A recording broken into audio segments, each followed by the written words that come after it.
안녕하세요. 워런 버핏처럼 매일 신문을 박준모와 함께 읽으면서 투자의 고수가 됩시다. 웜의 신박 오늘 1월 26일 월요일 순서 시작하도록 하겠습니다. 행복한 주말 보내셨습니까? 저는 주말에도 축구도 하긴 했었지만 주말 이틀 내내 새벽 2시 넘어서 들어갔던 것 같아가지고요. 열일 했습니다. 일도 많이 하고 또 사람 만나서 얘기할 거 또 얘기도 해주고. 자, 그리고 규칙 파괴자 이 책을 가지고 북콘스트가 있습니다. 2월 7일 토요일 날 오전 10시부터 2시간 동안 마포 도서관에 있는 강당을 빌려서 진행을 하게 되니까요. 혹시 참석하고 싶으신 분들은 저희 여기 고정 댓글에 규칙 파괴자 북콘스트 참가 신청서가 있으니까 꼭 클릭하셔가지고 참가 신청을 하시길 바라겠습니다. 우리 채밀턴 분들만 좀 초대를 하는 거니까요. 관심 있으신 분들은 오셔가지고 이 규칙 파괴자 책 내용이 되게 좋잖아요. 저를 반성하게 만든 책. 돈의 심리학 모건 하우젤 강력 추천한 이 책인데 북콘스트 참석하고 싶으신 분들은 책을 근데 읽고 오셔야 됩니다. 책을 사서 읽고 오셔야 여기서 저와 함께 또 저희 직원들 그리고 패널 분들 모셔서 이 책에 관한 얘기로 자유롭게 토론하면서 미국 주식, 한국 주식 투자할 때 어떤 식으로 응용을 할 수 있는지 그런 시간을 갖도록 하겠습니다. 2월 7일 규칙 파괴적 북콘스트 참가하고 싶으신 분들하고 고정 댓글에 있습니다. 고정 댓글 들어가서 신청하시면 됩니다. 자, 웜의 소통 바로 읽어보겠습니다. 1등 매니저 따라하기도 하고 10번 기분이 좋다가도 욕심과 과욕으로 한 번씩 화를 부르는 게 저의 자업자득이고 주식 공부를 하면서 욕심부터 버려야 한다는 걸 2026년 들어 다시 한번 뼈저리게 느낍니다. 그 10번 기분 좋다가 욕심과 과욕으로 한 번씩 이러는 거 너무나 자연스러운 겁니다. 근데 그 한 번도 없애려고 노력은 하셔야 되겠지만 80%에 만족하셔야 돼요. 내가 10번 잘하려고 했을 때 10번 잘하고 2번 못했잖아요. 그러면 너무 2번 못한 나 자신을 너무 자책 안 하셔도 됩니다. 그걸 제가 대학교 때 저희 과 선배한테 배웠는데요.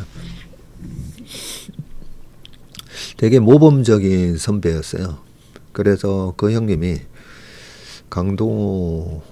이름이 강동호였던 것 같은데 그 형님이 비행기 조종사 파일럿 되고 싶어 하셨는데 그게 신체 검사에서 좀 떨어지셔가지고 결국 기아 자동차 들어가셨던가 뭐 아마 그러셨던 것 같은데 그 형님이 참 공부도 잘하시고 그래서 같이 식사하다가 이런저런 얘기하다가 그 얘기를 하시는 거예요. 내가 100을 목표로 하지만 나는 80점 이상 나오면 만족한다. 그렇게 말씀하셔가지고 일단 100을 목표로 공부를 하시니까 열심히 하시잖아요. 그런데 그 결과에 대해서는 스스로 관대하게 평가를 하는 거죠. 관대하게. 그래서 80 이상 나오면 나 만족한다. 근데 그 형님은 거의 항상 90점 이상 받았던 것 같아요. 근데 그런 말씀을 하시는 걸 보면서 저도 그때 그걸 채택을 했죠. 저도. 자, 100을 목표로 하되 결과에 대해서 80 이상이면 만족하자.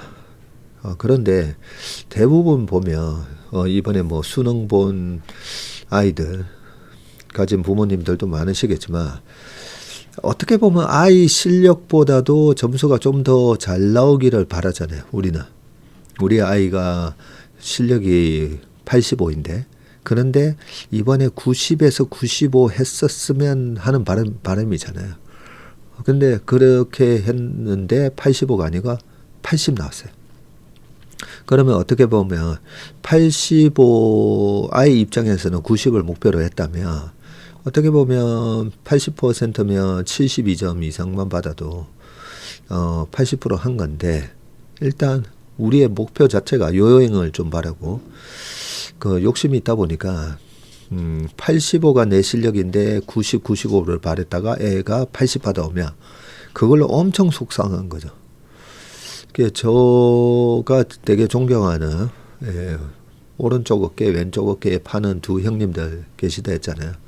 그 두 형님 모두 다 부자 됐거든요.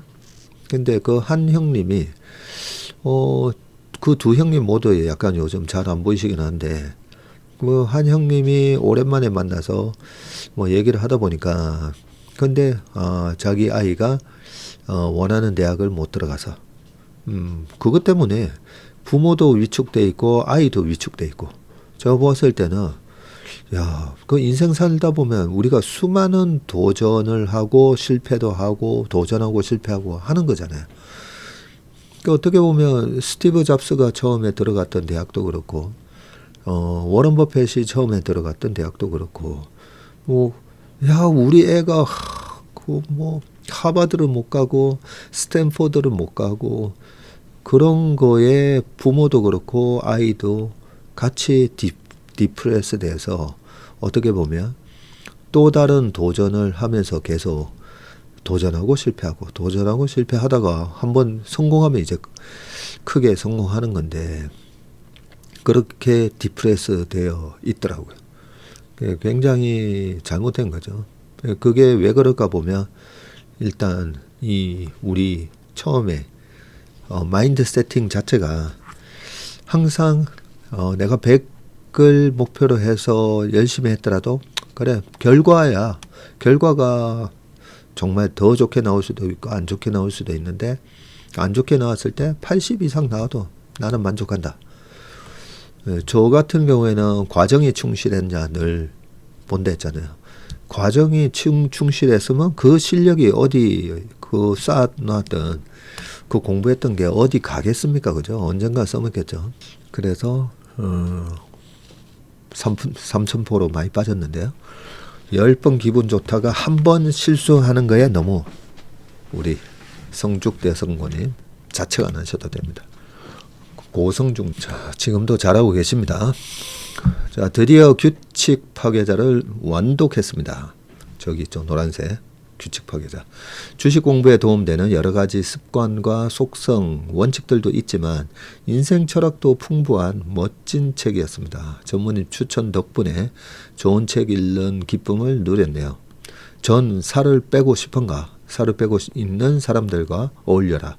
돈을 잘 관리하고 싶은가? 쓰는 돈보다 더 많이 저축하는 사람들과 어울려라. 인생의 밝은 면을 보고 싶다면 긍정적 태도와 지성으로 빛나는 사람들을 주위에 두어라 라는 얘기가 마음에 와닿습니다. 저도 그런 좋은 영향을 줄 수 있는 삶을 살고 싶다고 마음 한구석에 새겨봅니다. 네. 우리 유미수님 2월 7일 날 저기 북콘서트 할 때 오세요. 네, 초청장. 우리 유미수님은 네, 오시면 그냥 오시면 됩니다. 뭐 가족 다 데리고 오셔도 상관없습니다. 나오셔가지고 독후감 발표 한번 해주시면 좋을 것 같습니다. 채슬리 인턴십에서 이번 주 주말 엘사 등에 대한 캔슬링 분석 잘 봤습니다. 처음 캔슬님 주말마다 올리신다고 했을 때 인턴 입장에서는 없다가 생기는 거라 반가웠지만 직원분들 바쁘실 텐데 걱정이 조금 들었었는데 이번에 보니 인턴십과 인턴들과 직원들 양쪽 모두에게 윈윈 같다는 생각이 들었습니다. 인턴과 직원이 하나로 협력하여 마치 잠재 능력을 더 키워주려고 하는 게 보였거든요. 지금은 저희 대학생 인턴들 이렇게 와서 있는데 우리 어스 인턴 분들 있잖아요. 나도 캔슬링 한번 도전해보고 싶다 이러신 분들 자원해 주세요. 자원하셔가지고 이번에는 우리 오석 대리가 호스트 했었잖아요. 그러면서 내가 분석한 내용으로 발표도 하고 그 영상 찍어서 우리 다른 분들하고 공유하고 얼마나 좋습니까, 그죠? 그 인턴으로 와서 발표하신 분들은 월간 전망 1년 참석권에 드립니다. 월간 전망 1년 참석권. 네, 언제든지 1년 동안 오셔도 돼요. 그런 거 있잖아요. 그 박세리 선수나 그 우리 LPGA 선수 중에 약간 메이저 대회급을 우승을 하면 그 다음 해 미국 LPGA 출전 1년 시드권을 주잖아요. 네, 약간 그런 개념으로 하겠습니다. 질문 있습니다. 포트폴리오 보면 비중이 퍼센트로 되어 있는데요. 이 비중이 종목당 현재 주가 곱하기 보유수를 토대로 전체 포트에서 총 금액 대비 비중을 말하는 건지, 아니면 이게 막 주가가 올라가면 그죠? 비중이 변하잖아요. 그러니까 뭐 어떤 걸 얘기하는 건지에 대한 질문을 주셨는데, 그게 저희 포트 비중 변경에 미세하게 그 일주일 지나서 우리 왕이사가 해줄 때 보면 포트 비중 변화가 있거든요. 근데 그게 주가가 급변동해서 비중이 변하는 경우도 있습니다. 그래서 퍼센티지로 나오는 거는 현재 지금 매수가 기준이 아니라 지금 현재 전체 포트에서 차지하는 비중이다. 그렇게 보시면 됩니다. 자, 송도탕 이제 그 자리에 뭐 공사 들어갔다고 하셨는데 송도탕 아직 영업 중입니다. 어제도 다녀왔습니다. 우리 삼삼 돌고래님이 해운대 쪽 사시는군요. 자, 전무님께서 마이크로소프트 CEO인 사티아 나델라 책을 말씀해 주신 적이 있었는데 흥미롭더군요. 직원으로 일하던 유능한 한 사람이 CEO가 됐다는 사실이 참으로 놀라웠습니다. 그의 공감이 함께하는 경영력도 놀라웠고요. 사실 똑똑하고 훌륭한 사람은 많을 수 있지만 내적인 단단함과 공감 능력까지 갖고 있는 사람은 많지 않을 텐데, 그걸 알아본 빌 게이츠와 스티브 발머는 정말 대단한 사람들이고 이 한 사람을 CEO까지 성장시킬 수 있는 그들의 노련함과 가문이 연장되는 우리나라와는 정말 기업 문화 자체가 다르다는 생각에 놀랐습니다. 또 놀란 점은 마인크래프트 회사를 마이크로소프트가 인수한지 모르고 있었는데 이 회사를 왜 인수하게 됐나 배경도 놀랐습니다. 실제 미국 학교에서는 교실에서 마인크래프트 에듀케이션을 할 수 있게 허용이 되어 있는데, 아이들이 3학년이 되면서부터 개인용 노트북인 크롬북을 무상으로 받게 되고 그 노트북으로 구글 슬라이드나 발표문을 만들고 매일 갖고 다니면서 생활을 하게 되는데 3D 샌드 게임 방식입니다 라고 하셨고요. 자, 그 노트북으로 구글 슬라이드나 발표물을 만들어 가지고 매일 갖고 다니면서 생활한다고 하네요. 그걸로 마인크래프트 에듀케이션도 하고, 게임 방식은 책에 쓰여 있는 대로 규칙이나 제약 없이 자유로운 이 3D 샌드 게임 방식을 하는데, 이 공간에서 친구들과 같이 집도 짓고 동물도 키우고 가상현실 속에서 누군가와 함께 만들어가는 방식인데, 저는 그래도 게임인데 이게 왜 학교에서 허용이 되는가 생각했는데, 디지털 시민의 자질이 무엇인가 가르쳐준다는 사티아 말에 같은 교실에 있는 학생들에게 집을 지으라는 과제를 주면 몇 분 안에 학생들이 팀을 이루고 집을 짓기 시작하는 것이 미래의 업무 환경을 시범적으로 경험하는 셈이라는 그의 말에 좀 놀라웠습니다. 자칫 뒤처질 수 있던 마이크로소프트의 행방이 궁금해졌습니다. 저 책 내용을 거의 다 까먹었는데요. 감사합니다. 자, 전무님 질문이 있습니다. 보스턴 다이내믹스가 상장하면 현대차는 LG화학처럼 되는 건 아닌가요? 좋은 질문을 해주셨어요. 자, LG화학이 LG엔솔을 분할할 때 제가 좀 화를 냈었죠. LG화학은 과거에 LG엔솔이 분할했던 22년 1월달, 그보다 10년 전에도 LG화학은 항상 롯데케미칼, 한화케미칼 이런 순수 케미칼 회사보다 늘 밸류에이션을 비싸게 받았어요. 네, 비싸게 받았거든요. 왜? 2차전지 전 세계 1등이니까. 네, 잘하니까. 그래서 LG화학에 투자하면서 장기적으로 투자해 왔던 분들은 LG화학 케미칼보다는 그 LG화학이 갖고 있는 2차전지의 성장성을 보고 투자했던 거죠. 그런데 21년에 LG화학이 이제 LG 엔솔이죠. 분할된 LG 엔솔이 LG화학의 2차전지 사업부가 흑자 전환하기 시작했어요. 그러면 이제 막 흑자 전환하는데 물적 분할해가지고 딱 분할 상장한 거거든요. 그걸 제가 옛날 저희 부모님 세대에 그런 거 많았죠. 장남이든 아니면 뭐 막내든 형제 중에 자 우리 집안이 일어서려면 형제 중에 누구 한 명 옛날에는 사법고시 이런 거가 한 번에 신분 상승이 될 수 있는 기회다 보니까 우리 집안에서도 뭐 판사, 검사, 변호사 뭐 이런 식으로 그래서 한 형제를 공부하게 하고 괜찮아 넌 공부해 형이 나가서 먹고 살 수 있게끔 돈 벌어올게 네, 그런 게 많았었잖아요. 자 그렇게 해서 형제들이 열심히 뒷바라지를 해서 사법고시나 의사가 딱 되는 시점에 사법연수원 딱 들어가는 시점에 그런 거죠. 형들 미안한데 나 이번에 저기 강남으로 이사 가서 나 혼자서 잘 먹고 잘 살게 하면서 나오는 거죠. 너무 그런 상황이랑 비슷하다라는 얘기를 하면서 그때 순수 케미칼에서 번 돈으로 계속 적자가 나는 2차전지 사업부를 갖다가 이렇게 키워준 거거든요.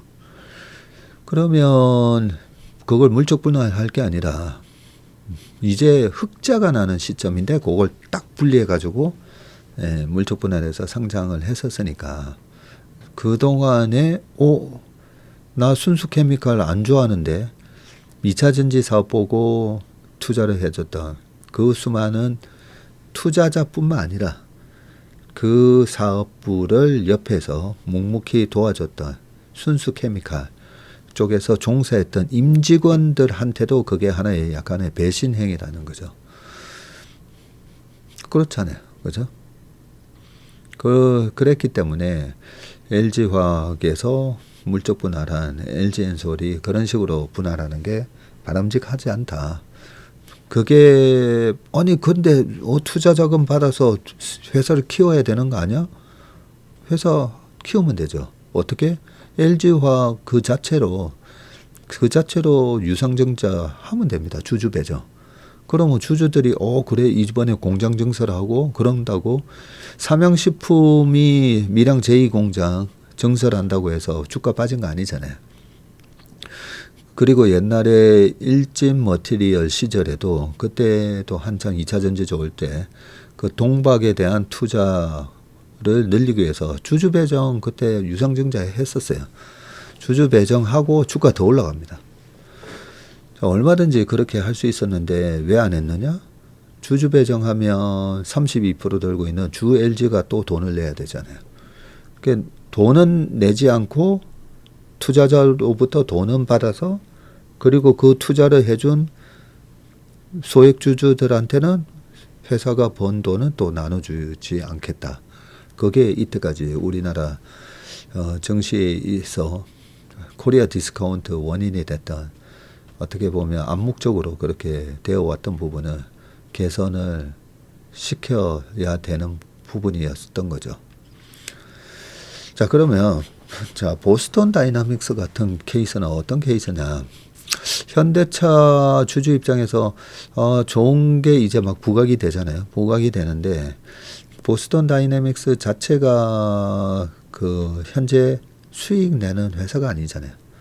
수익 내는 회사가 아닌데 그러면 또 저 회사 또 좀 있으면 돈 다 떨어질 건데 그러면 또 우리 주주가 저기에다가 또 돈 내야 되고 왜냐하면 재무적으로 계속 안 좋아지니까요. 재무적으로 안 좋아지는데 이게 로봇 산업의 나중에 1등이 지금은 보스턴 다이내믹스가 테슬라의 옵티머스 다음으로 아틀라스가 뭐 될 거다. 주가가 올라가니까 이제 이런 긍정적인 전망이 나오긴 한데 앞으로 3년 동안 어쨌든 돈 못 벌거든요. 그랬을 때 이 주주들이 계속 여기에다가 돈을 태우는 게 맞나 이런 고민을 하게 될 때 미국에다 상장시켜가지고 거기서 엄청난 돈을 한 방에 확 땡겨버리면 우리 동생을 내가 뒷바라지는 해주는데 이 동생이 사법고시에 합격을 할지 안 할지 모르는 상황에서 어떤 그런 거죠. 스폰서라고 하면 좀 그렇긴 한데 너네 막내 동생 우리 집에 우리 집으로 시집 오게 해라. 장가 들게 해라. 그 대신 지금 내가 다 도와줄게. 내가 지원해 줄게. 형들 저거 안 하셔도 돼요. 우리가 다 지원해 줄게요. 그러면 또 해볼 만도 하잖아요. 붙을지 안 붙을지. 사법시험 붙을지 안 붙을지 모르는 상황에서. 그래서 앞으로 성장성은 알겠는데 앞으로 한 3년에서 5년 3년이 뭡니까? 3년 뒤에 흑자 좀 난다고 해도 막대한 R&D 비용하고 투자비가 계속 들어가야 되잖아요. 그랬을 때 한국 시장도 아니고 나스닥에서 상장시켜가지고 이 자회사의 가치를 갖다가 확 키우는 거 괜찮고요.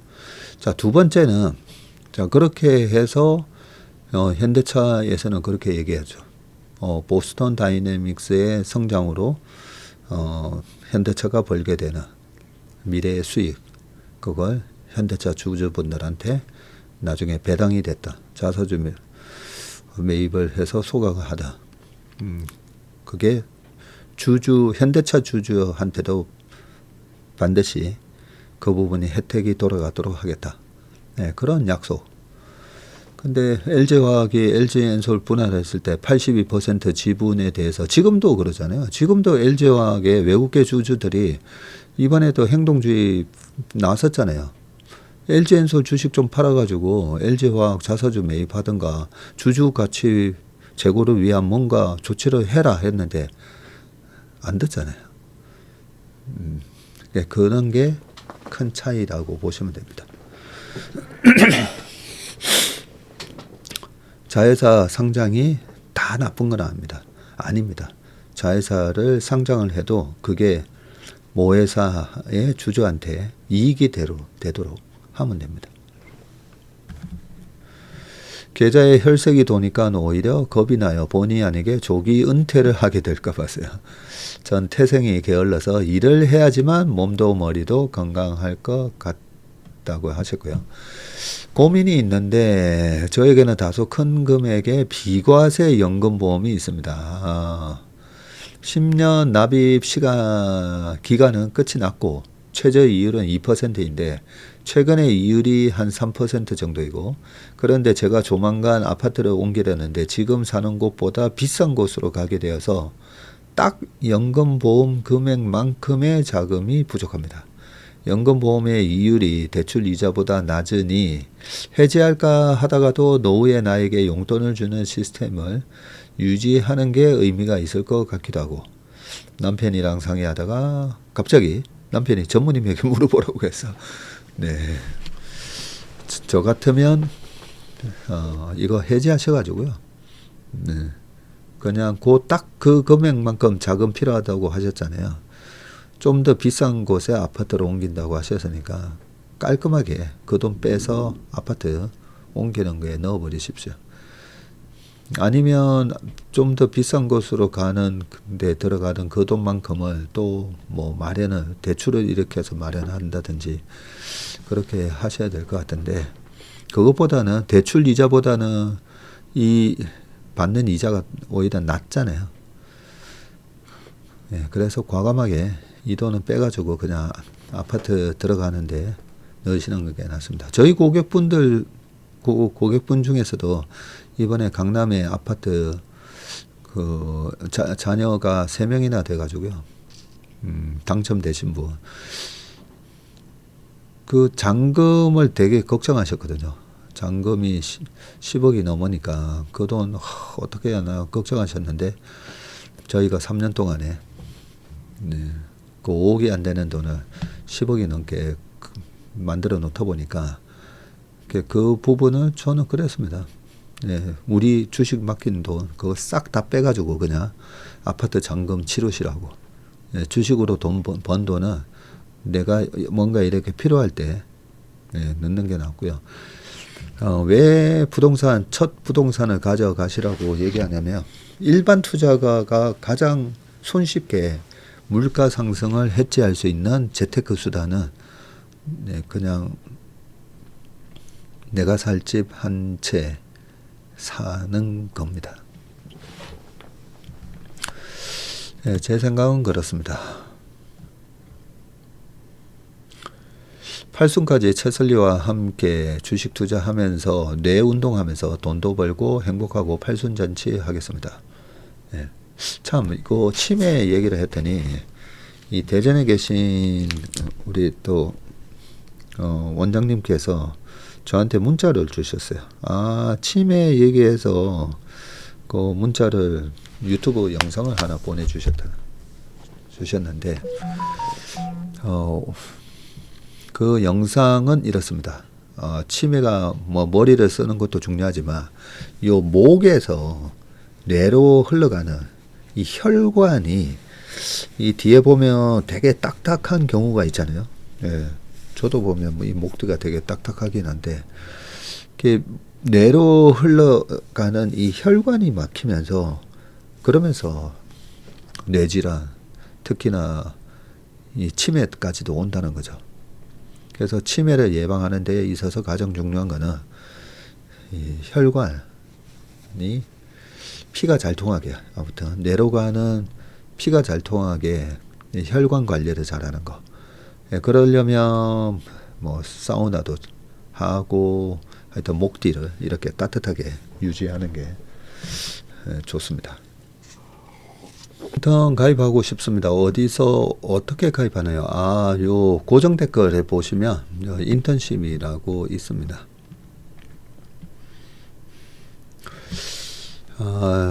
그 MSCI 편입 관련해서 시총은 충족하지만 유동성 시총 프리 플롯이라고 하죠.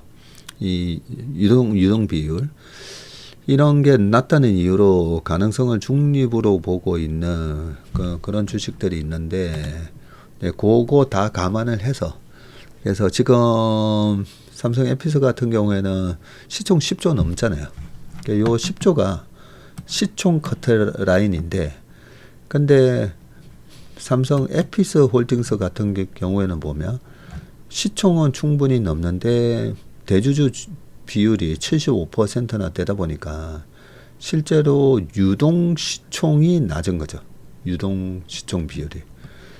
그래서 그 유동 시총 비율까지 감안을 하면 12조가 좀 더 넘어야 됩니다. 훨씬 넘어야 되고요. 그래서 지금 시총이 얼마냐면 얼마 전에 한 17조까지 올라왔었죠. 그 17조 정도 되면 지금 16조 정도거든요. 14조가 넘어가면 거의 뭐 확실시 된다라고 되어 있습니다. 근데 지금은 16조니까 거기에는 충분히 충족될 거다. 이렇게 보는 거죠. 이번 MSCI 편입 발표는 1년에 2월, 5월, 8월, 11월에 있는데 이번에는 2월 11일 날 있다고 합니다. 2월 11일 날.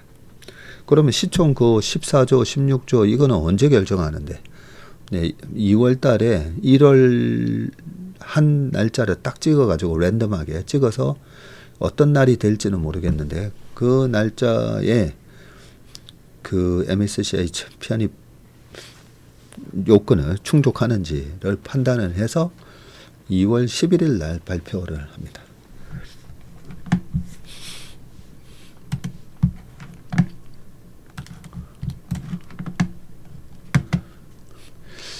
며칠 전에 목표 전환 랩 중에 1,000만원 가입되는 증권사가 유한타 증권이라고 했는데, 유한타가 아니고요.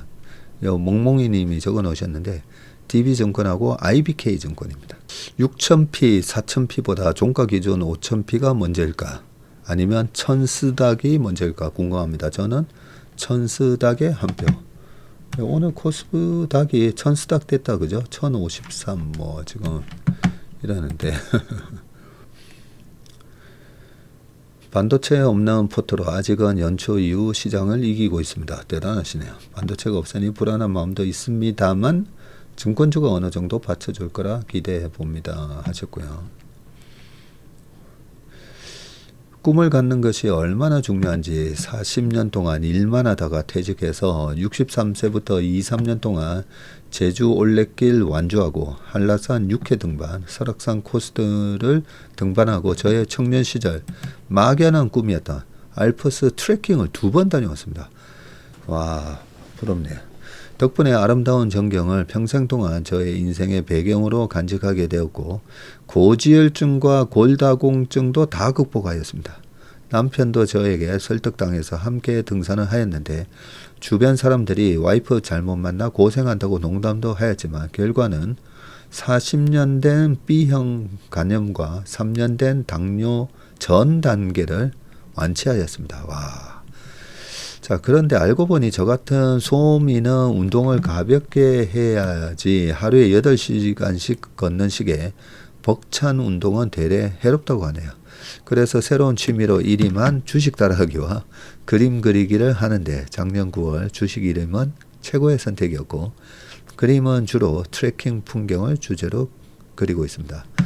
노년기에 접어들었지만 저의 롤 모델이신 수럼 선생님처럼 8가지 그림을 그리고 싶은 새로운 꿈이 생겼습니다. 꾸준함이 관건이겠지요. 코스피 5천을 자축하고 건강 회복, 채밀턴과의 좋은 관계, 꿈 넘은 꿈 모든 것에 감사합니다. 아유, 너무 좋으시네요.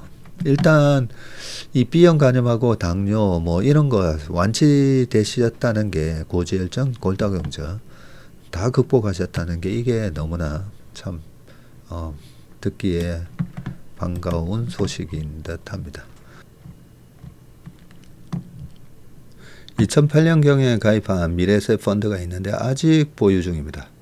어머니가 직장생활 하느라 바쁜 저를 대신해서 제 근로소득으로 재테크를 해주셨는데 한 3, 4년씩 적립식으로 넣고 이후 추가 불입 중단한 채로 계속 가지고 있었는데 지금 보니 수익률이 하나는 150, 또 하나는 130%이네요. 18년 되어 가는데 연수익률 계산하니 대략 복리로 5% 되는 것 같아요. 그렇죠. 6개월 전만 해도 은행에 넣어둔 것보다 못했었는데 말이죠. 박현주 회장 욕도 많이 왔는데 흐흐 하셨습니다. 근데 펀드는 그때 2008년에 가입하셨던 그 펀드가 운용보수랑 요게 좀 높을 겁니다. 그래서 이제 펀드는 여기서 이만 바이바이 이익 실현하시고 좀 더 수수료가 저렴한 주식형 상품으로 갈아타시는 게 좀 낫지 않을까 그런 생각합니다. KB증권 성과 보수형 랩 가입 중인데 수익이 많이 나서 매일이 행복한 나날입니다. 그런데 수익이 너무 많이 나니 한방에 수익 2천이 넘어 금융소득 종합과세 대상자가 되는 건 아닌지 궁금합니다 하셨는데 그 매매 차익은 안 납니다. 재미나이한테 물어보셨군요. 랩이든 1입니다. 주식 매매 차익, 특히 국내 주식 매매 차익은 완전 비과세입니다. 그래서 3억으로 6억 되고, 그러신 분들 많으신데, 저희, 그 3억에 대해서 전부 비과세입니다. 배당 받았던 거 있잖아요. 그 배당 받은 것만, 배당 소득세 15.4% 내는 게 있습니다.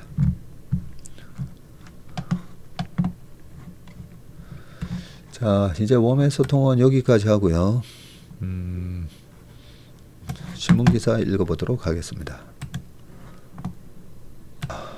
네, 2인자 시진핑 군 물갈이 마무리라고 되어 있는데, 야, 참 시진핑 주석이 참 무섭습니다. 보면. 자, 내용 한번 볼게요. 자, 군복을 입고 계신 모습인데, 지난 22년 11월 공산당 중앙군사위원회 수뇌부와 합동작전지휘센터를 시찰하고 있었던 모습이고요. 여기에서 지금 장성민 현 부주석을 제외한 6명이 모두 숙청이 됐습니다. 중국은 우리는 대통령 이러지만 중국은 공산당 주석이 있고 또 군사 주석이 있고요. 뭐 그렇게 세 가지 주석이 있습니다. 공산당 뭐 당 대표 뭐 이런 개념도 있고, 그런데 이 군사 1위는 시진핑 주석이고요. 근데 그 2인자가 이 장류샤 이분이셨는데, 자, 중국 군서열 2위 이 장류샤 군사위원회 부주석이 전격 낙마를 했고요. 2023년부터 이어져 온 시 주석의 이 군 수뇌부 물갈이 드라이버가 정점에 실세까지 겨눈 것인데, 2022년 10월 7명으로 출범한 이 20기 중앙군사위 지속적인 숙청 끝에 시진핑과 지난해 10월 부주석으로 승진한 이 장성민 2인만 지금 남게 됐고요. 시진핑의 군 통제력은 더욱 공고해졌지만 동시에 군사력 증강 계획에 차질을 빚을 것이라는 전망도 나오고 있습니다. 자, 중국 국방부는 장류샤와 류전리 이 중앙군사위원 겸 연합참모부 참모장이 엄중한 기율 위반과 위법 행위를 저지른 혐의로 입건이 돼서 조사를 받고 있다고 발표를 했고요. 네, 이렇게 그냥 자연스럽게 물러당기는 게 아니라 또 이런 식으로 뭔가 비리를 저질러서 감옥 보내겠다는 거죠. 이 두 사람의 혐의가 중앙군사위 주석 책임자를 짓밟고 파괴한 행위라고 했고요. 단순 비리가 아니라 시진핑의 군권과 통치 질서에 정면으로 도전한 정치적 범죄라는 것입니다. 자, 여기 자세히 나와 있는데요. 지금 여기서 보면 1, 2, 3, 4, 5, 6, 7 왼쪽부터 이 번호가 있잖아요. 제일 왼쪽이 허웨이둥 낙마했고요. 작년 10월에 낙마했습니다. 그리고 류전리가 여기 2번 요 뒤에 계신 분이군요. 요 분이 또 낙마하고, 그 다음에 시진핑 요 제일 뒤에가 장성민 작년 10월에 승진을 했고요. 근데 요 그 다음에 리상푸 장류샤 이분이 장류샤가 시진핑보다 그렇죠. 장류샤가 1950년생인가 그러고 시진핑이 53년생인가 그러실 겁니다. 이번에 이 장류샤가 낙마를 했습니다.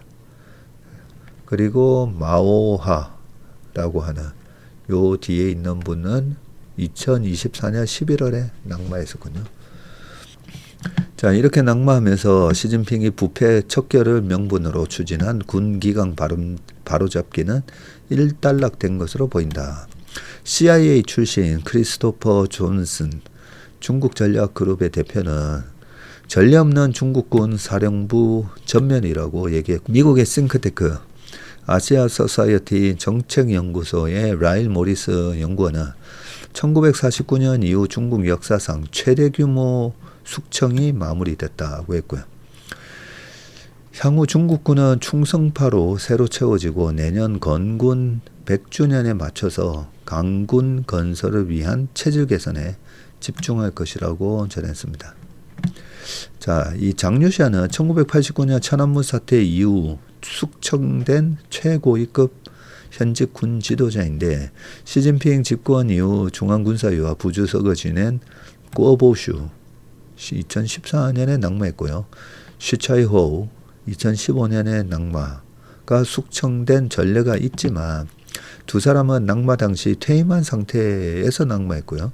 2012년에 시진핑 집권 이후 반부패를 명분으로 처벌된 관료는 20만 명 이상인데 이 가운데 군 장성은 110명이 넘는 것으로 집계가 됐습니다. 자, 장류샤의 숙청은 2023년 시진핑이 로켓군을 겨냥해서 시작한 대규모 숙청이 방산 분야와 전구 사령부, 중앙군사의 핵심부로 확산된 결과로 평가가 되는데 22년 미 공군대학 산하의 항공우주연구소 보고서에서 중국의 핵전력을 담당하는 로켓군 관련 정보가 상세히 담긴 사실이 알려지면서 중국군 기밀이 미국으로 유출됐다는 의혹이 제기됐었고요. 이후 시진핑의 칼날이 2023년 로켓군에서 시작해서 장비 발전부와 정치 공작부로 번지면서 계단식 숙청이 이루어졌고요. 전직 CIA 중국 분석관 출신인 이 데니스 와일더 조지타운대 교수는 장류샤는 숙청의 설계자였지만 수사가 확대되면서 창끝이 본인을 향했고요. 본인이나 가족이 과거 부패에 연루됐을 가능성이 있고 정적이 이 정보를 흘렸을 수 있다고 했습니다.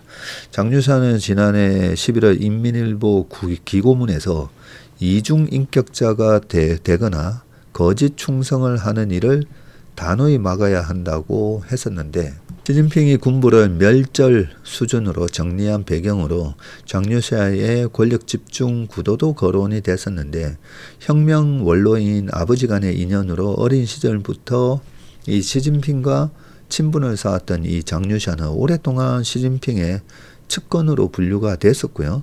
중국 지도부의 칠상팔하 관례, 그래서 67세까지는 현직인데 이 68세가 넘으면 이제 내려오라는 거죠. 그래서 칠상팔하 요 관례가 있었는데 이 관례를 깨고 23년에 중앙군사위 부주석직을 연임하면서 실권이 공고해졌다는 평가를 받았었고요.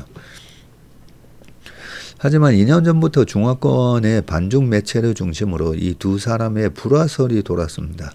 이코노미스트가 최근 몇 년간 군부 내에서 이 장류샤 계파와 동부 정구 출신 장교들 사이에 이 권력 다툼이 이어졌고 그 과정에서 장류샤가 우위를 점하자 시진핑이 그를 잠재적 위협으로 인식하게 됐다고 전했고요.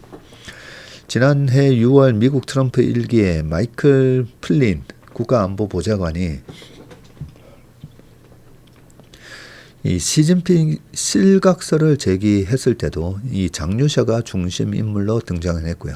장류샤 견제 세력으로 알려진 мя오화 중앙군사위원 겸 정치공작부 주임과 허웨이둥 중앙군사위 부주석이 잇따라 낙마하자 장류샤가 군부에서 시주석 측근들을 내쫓았다는 확인 안 된 소문이 돌기도 했습니다. 마오화는 푸젠성 30일 집단군 출신으로 시진핑이 푸젠성에서 근무하던 시절부터 인연을 맺어온 인물이고요. 장류샤와 유엔이까지 낙마하면서 중앙군사위에서 살아남은 인사는 지난해 말 부주석으로 승진한 장성민 한 명인데 중앙군사위는 시진핑을 군사위 주석으로 두고 부주석 2인과 위원 4명 등 7인으로 구성이 되고요. 2023년 로켓군 대숙청 국면에서 리상푸 국방부장 겸 중앙군사위원이 가장 먼저 실각을 했고 2024년 말에는 мя오화가 낙마했습니다. 지난해 10월에는 허웨이둥 실각이 공식화됐습니다. 일각에서는 시진핑이 2027년 건군 100주년 분투 목표 달성을 위해서 장류샤를 서둘러 정리하고 군부 성과 압박에 나섰다는 해석도 나오는데 통상 군 고위급 숙청은 처분과 신병 이송까지 한꺼번에 공개하는 경우가 많지만 이번에는 입건 단계부터 관영 매체를 통해서 급박하게 메시지를 쏟아냈습니다. 장류샤는 한 달 전까지만 해도 군사 중앙군사위 상장 진급식에 참석했고요. 지난 12일에는 20기 중앙기율 검사위원회 5차 전체 회의에도 모습을 드러냈고요. 시진핑은 당, 군, 정에 대한 장악력을 더욱 공고히 하면서 내년 가을 21차 당대회에서 사연임할 가능성이 이제 커졌습니다. 자, 다만 수뇌부 물갈이로 인해서 중국의 군사력 증강 계획에도 차질이 불가피하다는 지적이 나오는데, 시진핑은 건군 100주년까지 미국에 필적하는 군대를 만들겠다는 목표를 공공연히 제시해 왔지만, 이딴 숙청으로 군사기가 저하되고 지휘 혼란이 가중될 수 있다는 것인데, 데니스 와일더 교수는 현재 상황은 미국 합동참모본부에 장군이 단 한 명만 남은 것과 같다고 했고요. 대만 안보 당국자는 중국 지도자에 의존하는 의사결정 구조로 인해서 군이 내부 압력을 대만을 겨냥한 외부 갈등으로 전환할 수 있다고 했습니다. 해방군보는 사설에서 전군을 향해서 사상, 정치, 행동면에서 시진핑 동지를 핵심으로 하는 중앙당과 고도의 일치를 유지하라고 했고요. 내부 동료와 집단 불복 가능성을 사전에 차단하려는 경고 메시지인 셈이다 했습니다. 네, 작년 이 장류샤들 중심으로 해서 여러 가지 스토리가 있었잖아요. 루머가 있었는데, 결국은 시진핑이 장기 집권하는 걸 시진핑이 곧 내려올 수 있다. 네, 작년에 그런 얘기도 있었고, 군부하고 합의를 해서 2017년에 그냥 15년만 하고, 17년이 아니죠. 27년. 27년까지는 그래도 15년 채우고 평화적으로 내려오기로 했다. 뭐 이렇게 합의했다. 뭐 여러 가지 설이 있었는데, 결국은 또 숙청을 함으로써 그런 시진핑 실각사를 한 방에 또 잠재우고 더욱 시진핑 체제를 공고히 하는 그런 일이 결과는 결국 이렇게 됐네요. 자, 그 다음 기사는 미국 본토 방어, 중국 억제 집중, 북한 위협은 러시아, 이란보다 후순위로. 자, 지금 이게 펜타곤이죠. 미국 워싱턴 DC 인근에 있는 국방부 청사입니다. 오각형으로 되어 있기 때문에 이 펜타곤이라고 부르고 있습니다. 23일 공개된 트럼프 2기 정부의 새 국방 전략, 그건 미국의 앞마당인 서반구를 본토로 규정하면서 본토 방어에 전략적 역량을 집중하겠다는 뜻을 분명히 하고 있는데, 중국, 러시아, 북한의 위협을 평가하면서도 이를 억제하기 위한 동맹의 지역 방어 책임과 역할 분담을 강조하고 있는 것이 특징이고요. ND에서는 미 국방부가 의회에 보통 4년 주기로 제출하는 최상위 국방전략 문서로 군사정책과 국방 운영의 방향을 제시합니다. 지난달 백악관이 발표한 외교 안보 분야 최상위 나침반인 국가안보전략의 하위 문서격으로 구체적인 실행 방안을 담고 있고, 댄 케인 미 합창의장은 다음 달 11일 서반구 안보 협의를 위한 군사회의를 열기로 하고, 34개국의 국방부 또는 국고위 관계자를 초청했다고 23일 밝혔습니다. 자, 국방부는 이날 공개된 NDS에서 남북 아메리카 대륙하고 그린란드를 포함한 서반구를 사실상 본토로 규정하고, 이에 대한 방어를 최우선 과제로 제시하는 돈로 독트린을 표방했습니다. 트럼프가 제안한 차세대 미사일 방어 시스템인 이 골든돔, 그리고 마약 테러리스트 대응, 첨단 드론을 통한 미 영공 방어 등이 본토 방어를 위한 핵심 요소로 제시됐고요. 또 국가 전체 전략과 국방 전략에 부합하는 강력하고 안전하며 효과적인 핵무기 전력이 필요하다고 하면서 우리의 핵전력을 현대화하고 적응시킬 것이라고, 새로운 환경에 적응시킬 것이라고 했고요. 이 그린란드를 포함해서 아메리카만, 멕시코만 하고 파나마, 운하 같은 핵심 지역에 대한 군사적, 상업적 접근을 확보하겠다는 점도 분명히 했습니다. 네, 여기 정리가 잘 되어 있고요. 북한 미 비핵화, 미 본토에 대한 분명하고 현존하는 핵 공격 위험을 제기, 했고요. 비핵화 언급은 빠졌다고 하네요. 한국의 방위 분담에 대해서는 더 제한적인 미 지원 받으며 대북 억제에 대해서 주된 책임질 능력이 있어서 북침공에 맞서 경계 유지해야 한다. 중국은 존중하는 관계 추구, 대치가 아니라 힘을 통해 인도 태평양에서 억제한다. 러시아는 세계 최대 핵무기 보유국인데 유럽 헤게모니에 도전할 위치에 있지는 않아 보인다. 유럽, 나토 체제 통해 미국 안보에 무임승차하고 있는데 재래식 방어에 대한 1차적 책임지도록 유인 강화하겠다. 뭐 이런 식으로 얘기를 했네요. 자, 중국 얘기 좀 자세하게 읽어볼게요. ND에서는 패권 경쟁을 벌이고 있는 중국에 대해서 미국에 유리하면서도 중국이 받아들이고 공존할 수 있는 이 괜찮은 평화, decent peace를 달성하는 것을 목표로 했다.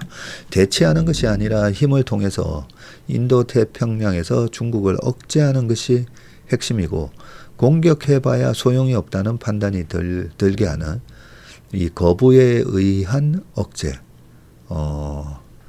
deterrence by denial 를 추구한다. 상대의 공격을 허용하지 않고 거부한다는 뜻이다. 참고하시고요. 그 다음 기사 보겠습니다. 자, 조용원의 살롱. 재벌이 이끄는 오룡거에 탄 한국이라고 되어 있는데, 자, 얼마 전 칼럼에 미국의 빅테크를 용에 비유해 빅테크 용이라 표현한 적이 있다. 그때 이 칼럼 우리가 읽었었죠. 용은 미국에만 있는 게 아니고 한국도 용을 갖고 있는 용 보유국이고요. 국산 용은 5마리가 있는데 현대차의 정의선, 삼성의 이재용, 한화의 김동관, SK의 최태원, LG의 구광모가 5마리의 용에 해당한다. 이 5마리의 재벌용이 한국을 끌고 가는 형국인데 5마리의 용이 끄는 오룡거, 5마리 용이 끄는 수레라는 뜻이네요. 오룡거라는 수레에 한국이 타고 있고 정의선이 미국 라스베가스에서 열린 CES에서 보여준 로봇 아틀라스의 자유로운 작동 성능은 한국에 희망을 준 작품이고 기업 오너의 관상도 소홀히 할 수 없는 요소인데 정의선 관상의 장점은 다른 사람을 편안하게 해주는 얼굴이라는 점이다. 그리고 언어 분야에 깊이 천착할 수 있는 마에스트로의 분위기를 풍기고 강남 치킨집에서 젠슨왕과 같이 만나는 모습을 보니까 두 사람이 비슷한 과 같기도 한데 정의선이 더 오래 갈 것 같다는 느낌을 받았다. 네, 우리 이 젠슨왕 형님 보면 에너지가 그죠? 네, 엄청나십니다.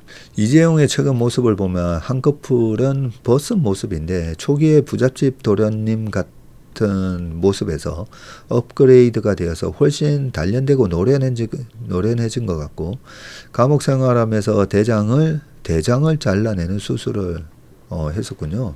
거기에다 이혼도 겪으며 세상 풍파 학점을 땄기 때문이라고 본다. 재벌 3세를 거듭나게 해준 특효약은 깜빵 경험이 아닌가 싶다. 한화 김동관은 문과의 바탕에 이과적 특기를 장착한 관상인데 필자가 예전부터 들은 바에 의하면 사주팔자에 복이 많다는 것이다. 언뜻 보기에는 학자 타입 같아서 험난한 사업 분야에 안 맞을 것 같은데 별자리를 좋게 타고났다는 이야기를 여러 번 들었다.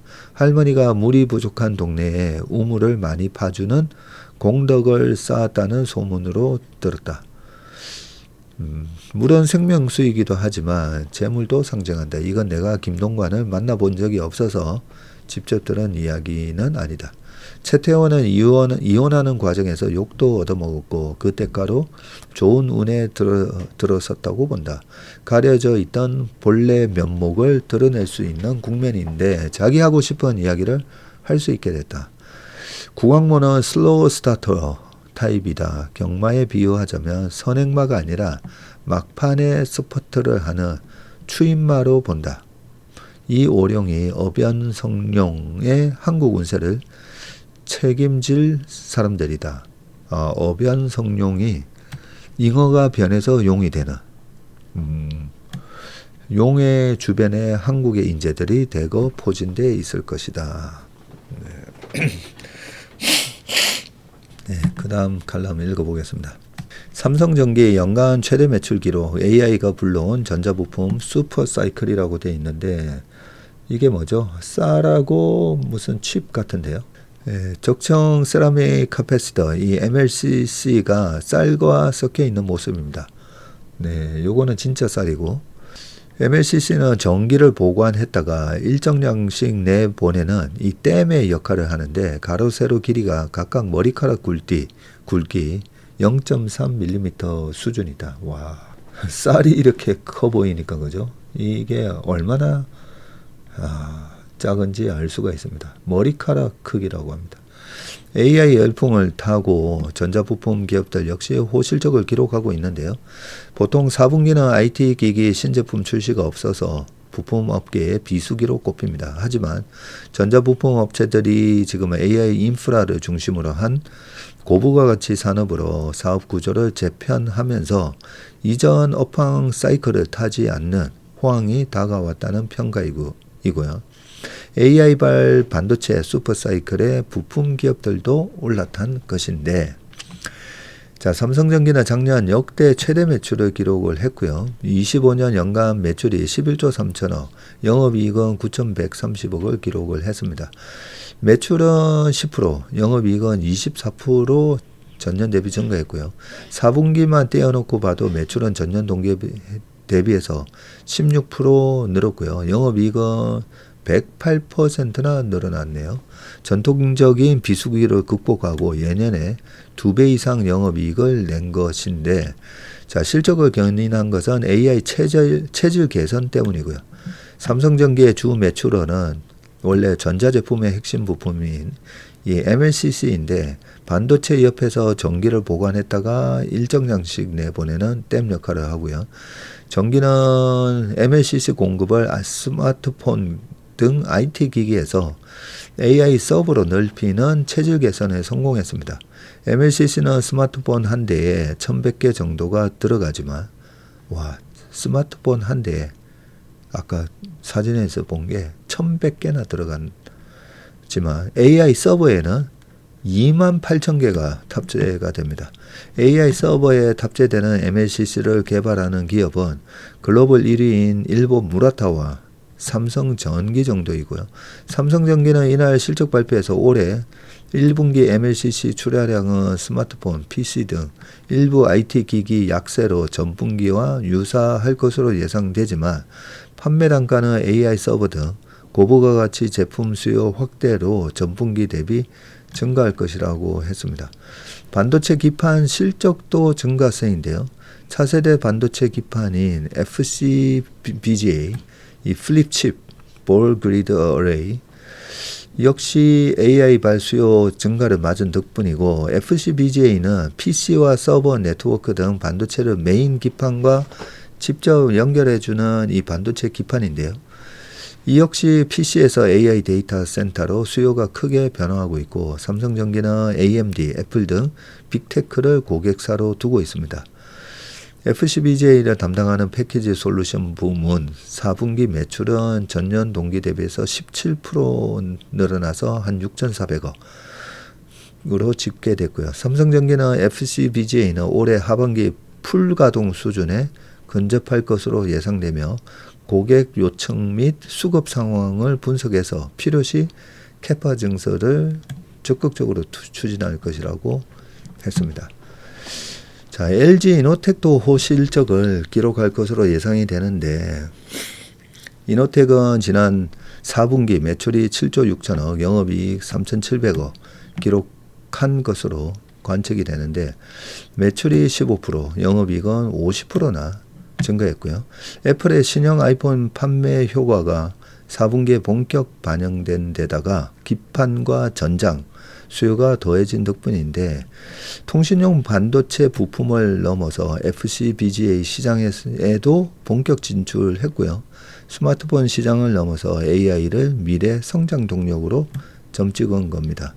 양사 주가도 나란히 오름세를 보이고 있고, 전기는 27만 3천 원으로 야, 1년 전에 비해서 114%나 올랐네요. LG이노텍도 84% 올랐습니다.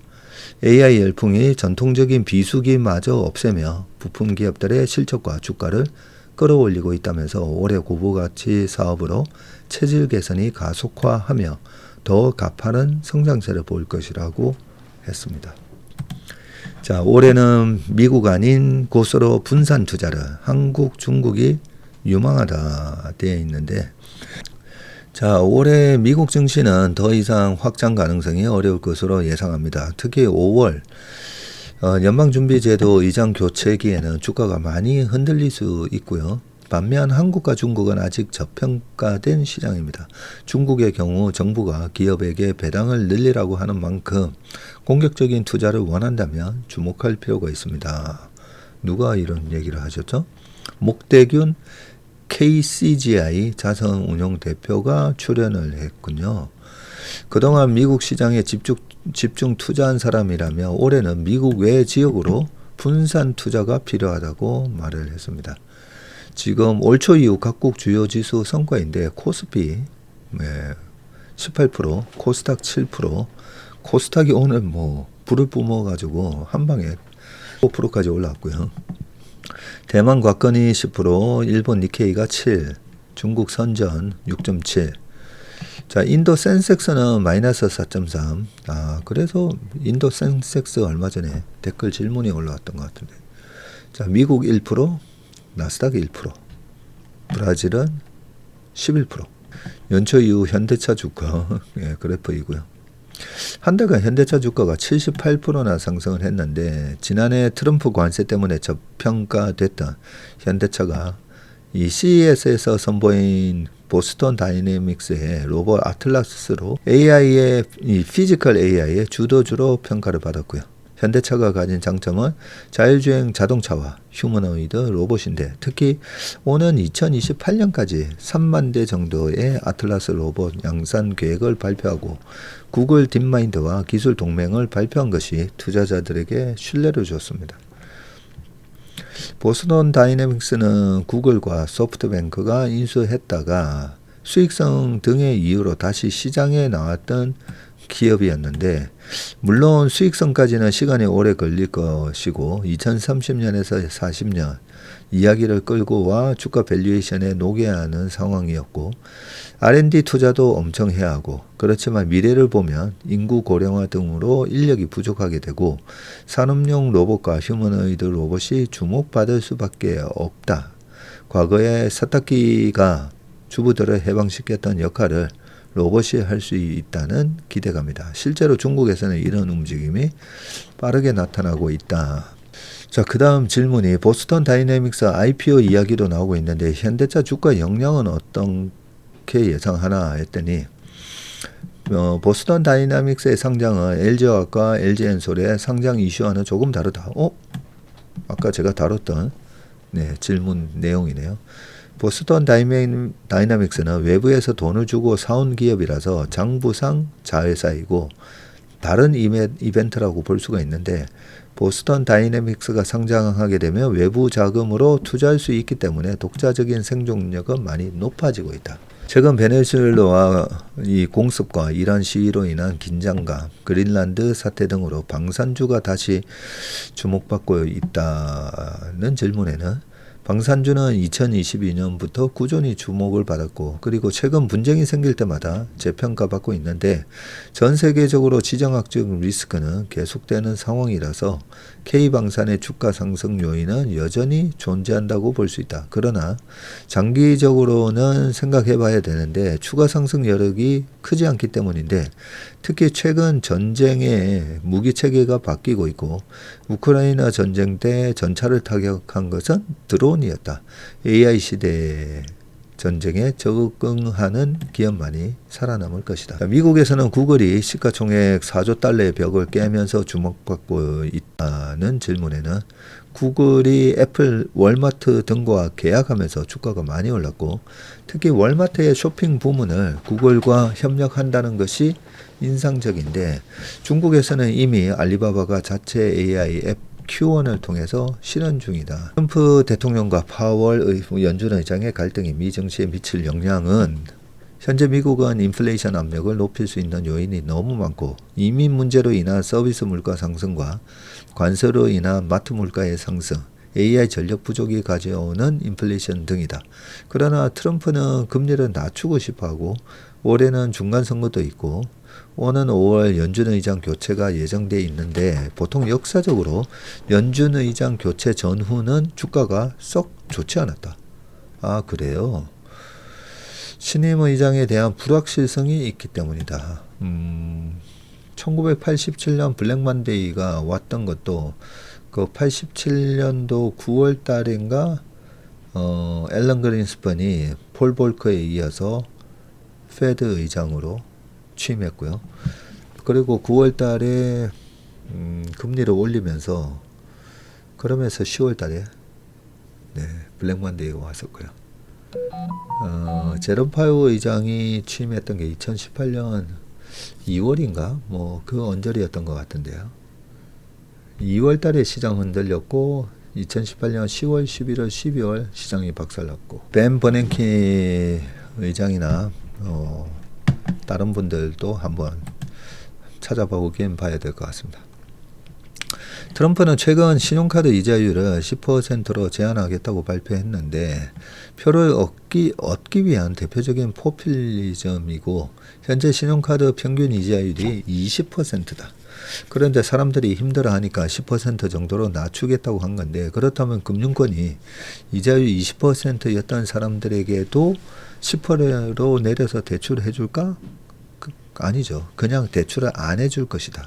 그러다 보면 이 사람들은 결국 제2금융권으로 가게 된다. 그러겠네. 올해 주식 투자 전략은 그동안 미국 시장에 집중 투자했던 사람이라면 미국의 지역으로 분산 투자하는 게 맞다. 대표적인 곳이 한국과 중국이다. 글로벌로 아직 봤을 때 저평가되어 있는 시장이기 때문이다. 외국인들의 수급도 더 들어올 공간이 있다. 그렇게 얘기하셨습니다. 자, 연관된 기사인데요. 나란히 주식시장으로 돈이 몰리고 있는 한국, 중국, 일본. 코스피가 5천 시대를 맞아서 국내 주요 투자자들의 자금이 증시로 쏠리는 가운데 가까운 중국과 일본에서도 증시로 자금이 몰려오고 있고요. 일본은 오랫동안 현금과 예금에 묶여있던 가계자산이 인플레이션을 계기로 움직이고 있고 일본인들도 일본 국채에서 돈을 빼 증시로 투입하고 있는데 중국에서도 비슷한 흐름이 나타나고 있습니다. 자, 올해 들어서 16일까지 일본의 개인 투자자들이 주식을 사들인 액수가 14조 1200억 엔으로 지난해 같은 기간 12조 8500억 엔보다 또 24년 10조 9200억 엔보다도 각각 10에서 30% 더 많았고요. 다만 같은 기간 매도도 급증해서 전체적으로는 8200억 엔가량 순매도를 했습니다. 그런데 이렇게 일본 증시에서 팔아치운 자금은 미국 등 해외 증시로 향하고 있는데 일본 개인 투자자들은 지난해 펀드 등을 통한 간접 투자 방식으로 약 9조 4천억 원 규모의 해외 주식을 순매수했고요. 이는 역대 최고치였던 24년 기록과 맞먹는 수준입니다. 일본 노무라 증권은 일본 가계자산의 50% 이상을 차지하던 현금과 예금이 주식이나 투자 신탁으로 빠르게 전환되고 있다고 했고요. 일본 경제가 30년 만에 디플레이션에서 벗어나서 선순환 구조에 진입했음을 보여주는 결정적 신호라고 분석을 했습니다.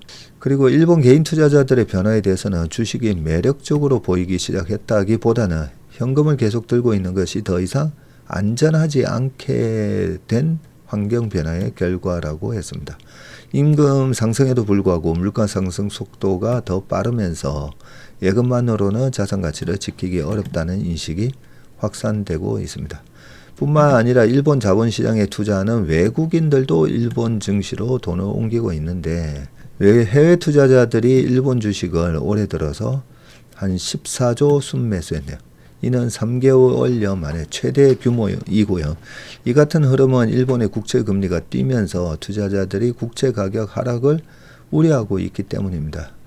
실제 지난 20일 발행된 일본 국채 10년물 금리는 장중한 때 2.35를 기록했고 27년 만에 최고치였다네요. 국채 40년물 역시 20일 사상 처음으로 4%를 돌파해서 4.198을 기록했네요. 다음 달 8일로 예정된 조기 총선을 앞두고 다카이치 사나에 일본 총리가 소비세 감세 등 재정 공약을 전면에 내세우면서 국채금리 상승을 부추기고 있습니다. 소비세 감소로 5조엔 규모의 세수가 줄어들 것으로 추산되는데 줄어드는 세금을 메우기 위해서 정부가 국채를 추가로 발행해야 하고요. 이 경우 시중에 국채가 많이 풀리면서 채권 가격이 하락하게 되기 때문입니다.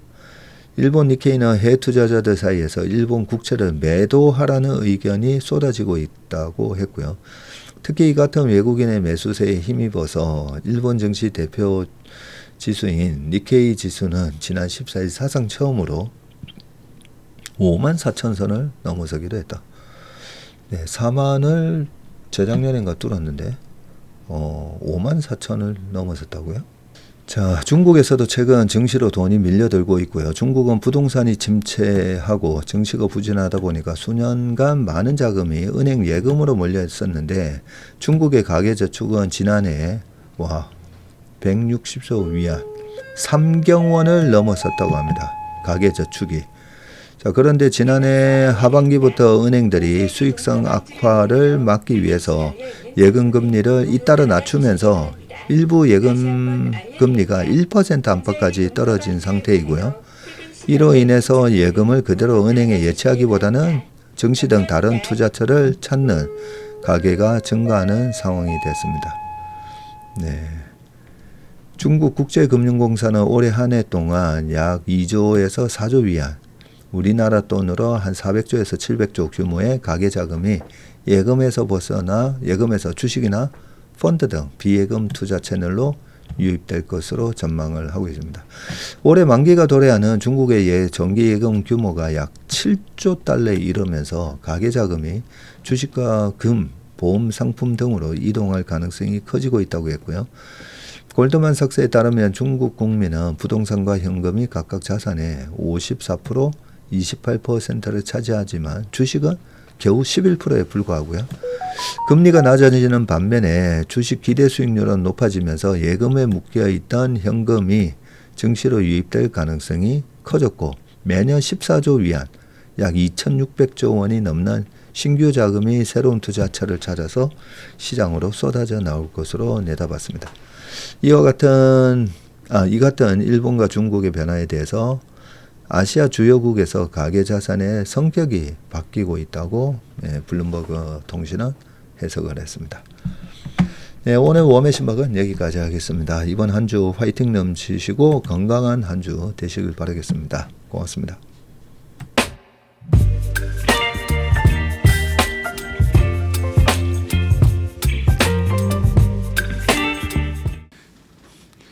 안녕하세요. 채슬리 투자자문의 박세익입니다. 최근 저와 채슬리 이름을 도용해서 투자 사이트라든지 밴드, 텔레그램, 카톡 채널 등에서 이 리딩방으로 유도한 뒤에 금전적인 피해를 입히는 이 사칭 사례가 빈번하게 지금 발생하고 있습니다. 저를 비롯해서 저희 채슬리 투자자문의 임직원들은 SNS나 온라인 채널 등을 통해서 일체의 투자자문 활동을 하지 않고 있습니다. 저희는 정식 자문을 하기 위해서는 반드시 저희 회사에 내방하셔서 계약서 작성 절차를 거쳐서 진행되기 때문에 이외의 모든 유료, 무료 지금 투자자문 행위는 불법이므로 각별히 주의하시길 바라겠습니다. 의심스러운 채널이나 메시지를 받으시면요, 피해를 방지하기 위해서 즉시 신고하시거나 삭제하시길 바라겠습니다. 대부분의 사례가 이 사칭 사례에 피해를 보신 분들의 핸드폰을 제가 보면 이 방에 오셔서 무료로 투자를 도와드립니다. 뭐 이런 얘기를 하고 있고요. 거기에 보면 어떤 밴드로 특정 밴드로 유도한 다음에 돈을 송금하라고 되어 있습니다. 그 과정에서 저희하고의 일체 계약 관계가 없기 때문에 그렇게 돈을 송금하라고 하는 부분에 있어서 특히 특히나 유의를 좀 해주시기 바라겠습니다. 저뿐만 아니라 많은 또 저희 업계의 유명인을 사칭한 그런 사칭방도 많이 지금 기승을 부리고 있는데요. 공통적인 특징이 앞으로 몇백 %가 날 급등주를 알려줄 테니까 이 방에 가입을 하라. 그러고 난 다음에 금전적인 부분을 갖다가 송금을 요청하는 그런 형태의 수법을 쓰고 있기 때문에 그렇게 무료로 주식을 알려드립니다. 이런 문자를 받으시면 바로바로 삭제를 하시길 바라겠습니다. 저희 채슬리와 채슬리 임직원들을 많이 사랑해 주시는 저희 채슬리의 고객분들 그리고 저희 채슬리의 이 구독자분들이 이런 사칭 피해가 일체 발생하지 않기를 바랍니다. 그러면 여러분들의 가정과 일터에서 항상 평화와 행복이 가득하시길 기원합니다. 감사합니다.